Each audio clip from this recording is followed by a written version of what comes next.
Bonjour. La présente capsule va discuter des conséquences de la chute de la Nouvelle-France et donc de la conquête de l'Amérique par l'Angleterre. Donc, dans les cours précédents, on a parlé de la victoire des Anglais contre les Français durant la guerre de 7 ans et donc du contrôle de l'Amérique par l'Angleterre.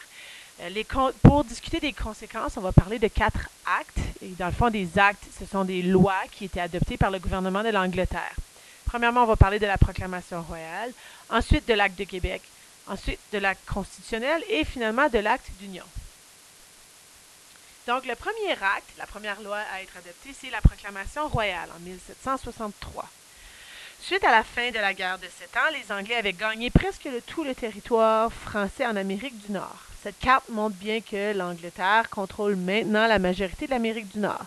Presque tout ce qu'on voit sur cette carte appartenait à l'Angleterre. Le territoire amérindien qui est ici, c'est un territoire qui avait été réservé aux Amérindiens, ce qui voulait dire qu'aucun colon anglais qui arrivait n'avait le droit de s'y installer sans la permission du gouvernement. On va pouvoir reparler de ceci dans le bloc qui traite sur les Amérindiens. Ce qui n'appartenait pas à l'Angleterre, c'était la Louisiane, ici, qui appartenait à l'Espagne. Puis les îles Saint-Pierre et Miquelon, ici en bas de Terre-Neuve, qui appartiennent encore aujourd'hui à la France.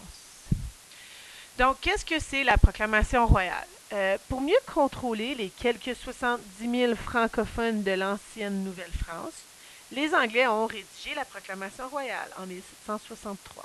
Ce document créa la Province of Québec. Ont mis en place des lois anglaises, donc c'était un système de lois auquel les Français n'étaient pas habitués.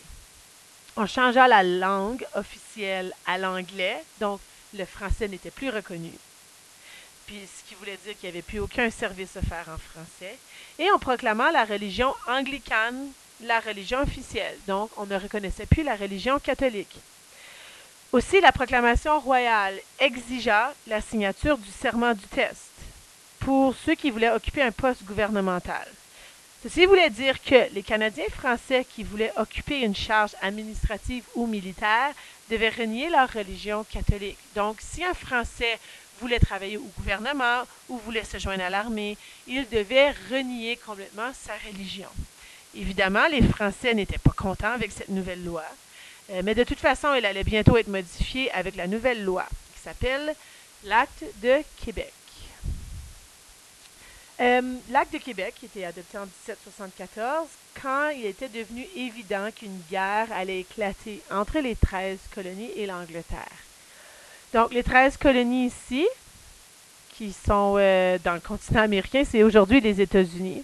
On a appris en histoire 10e année que ces colonies-là, qui avaient été colonisées par l'Angleterre au début des années 1600, rendus à la fin des années 1700, ils étaient rendus très mécontents, fâchés contre l'Angleterre. Ils perdaient patience parce que l'Angleterre avait un grand contrôle sur les colonies, montait les taxes, prenait toutes sortes de décisions pour eux, mais leur donnait aucun pouvoir politique. Donc, ils se sont fâchés et l'Angleterre sentait qu'une guerre s'en venait. On voit ici que tout près des 13 colonies, c'est la population de la Province of Québec. Bien, pour s'assurer que les francophones de la province du Québec n'allaient pas aider les 13 colonies, le roi George III, le roi anglais, a adopté l'Acte de Québec. Dans cet acte, on abolit le serment du test, donc le serment qui forçait les Français à renier leur religion, on abolit ça. On instaure certaines lois françaises et on reconnaît la religion catholique dans la province du Québec. Là, cette stratégie a fonctionné parce que les Canadiens français ont décidé de ne pas se joindre à la Révolution américaine.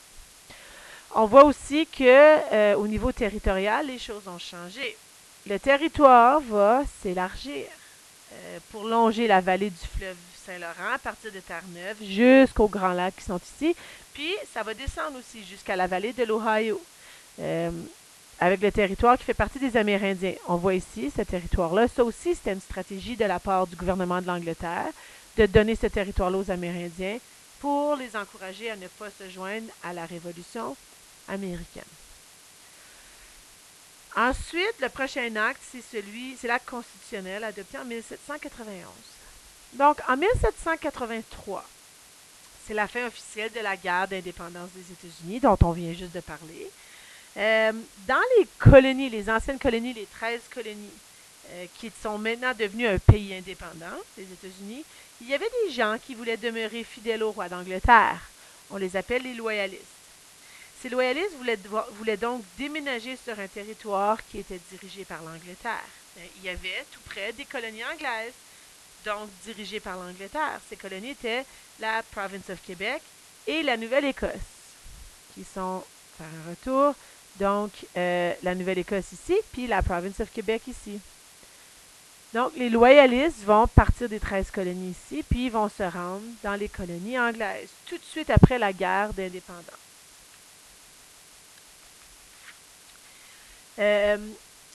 Ils vont donc s'installer dans la province de Québec et en Nouvelle-Écosse, puis puisque ces loyalistes avaient des demandes particulières et qu'ils ne voulaient pas vivre avec le même système, les mêmes lois, ni les mêmes institutions que les Canadiens français, le roi d'Angleterre a choisi de leur donner un territoire juste à eux.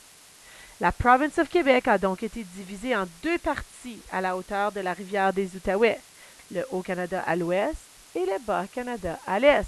Donc on voit ici le Bas-Canada qui est à l'est, le Haut-Canada proche des Grands Lacs à l'ouest. Puis c'est ici la rivière des Outaouais, plus ou moins, qui divise le territoire. Donc, à l'ouest, le Haut-Canada, c'est majoritairement anglophone. C'est un système de loi anglais. Puis, ils ont la liberté religieuse. Donc, ils peuvent pratiquer la religion qu'ils désirent, protestante ou catholique. Dans l'Est, le Bas-Canada, qui est aujourd'hui plus ou moins le Québec. Puis, le Haut-Canada, c'est aujourd'hui plus ou moins l'Ontario. Donc, le Bas-Canada, majoritairement francophone, un système de loi français. Eux aussi ont la liberté religieuse, donc ils peuvent pratiquer la religion catholique.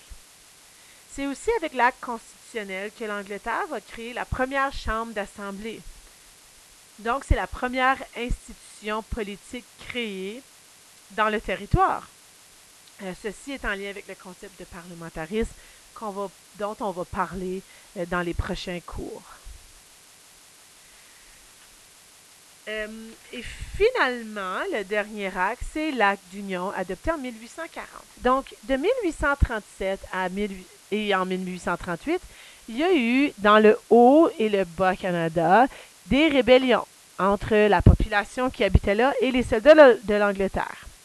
Les causes de ces rébellions étaient surtout politiques. Les habitants des deux Canada trouvaient qu'il n'y avait pas assez de démocratie dans les colonies. Donc, même si on avait créé la Chambre d'Assemblée, ils trouvaient qu'ils n'avaient pas assez de pouvoir. Mais le roi refusait d'écouter leurs demandes. Donc, certains se sont fâchés et ont choisi de lutter contre l'Angleterre. Donc, il y a eu des rébellions. Les colons, donc les habitants des colonies, ont perdu cette bataille. Donc, ensuite, l'Angleterre, qui croyait que c'était surtout les Canadiens français qui étaient mécontents, a décidé que la chose à faire pour ne plus qu'il y ait de rébellion, c'était d'assimiler les Canadiens français. Il a donc été décidé qu'ils vivraient tous dans une même colonie, avec un seul parlement, un seul système de loi et une seule langue officielle, qui serait l'anglais. Donc, juste pour qu'on ait un aperçu ici, alors qu'ici, avant, il y avait une division, on avait le Haut-Canada et le Bas-Canada, on enlève la division et maintenant, c'est une seule colonie.